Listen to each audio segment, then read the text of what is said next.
Right. Telangana సంబంధించినంత వరకు తెలంగాణలో చూసినట్లయితే ఎవరైతే వచ్చారా రైట్ తెలంగాణ సంబంధించిన వరంగల్ పార్లమెంట్ పరిధిలో బీజేపీ అభ్యర్థి ఆరూరు రమేష్ ముందంజలో ఉన్నారు. భువనగిరిలో బీజేపీ అభ్యర్థి బూర నర్సయ్య గౌడ్ ముందంజలో ఉన్నారు. బూర నర్సయ్య గౌడ్ మొన్న చాలా కీలకమైన సమంత పెళ్లి గురించి ఏదో చేశారు కదా ఆయన, రైట్. అలాగే పెళ్లి గురించి ఆయన ఏం చేయలేదు, ఫోన్ ట్యాపింగ్ గురించి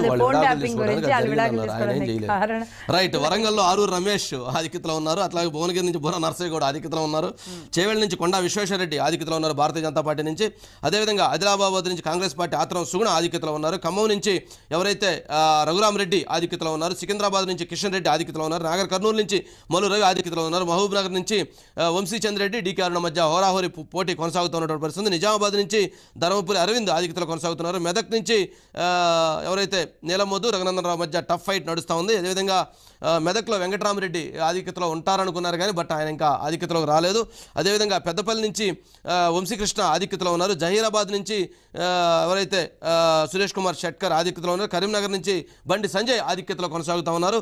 మల్కాజ్గిరి నుంచి ఈటల రాజేందర్ ఆధిక్యతలో కొనసాగుతూ ఉన్నారు.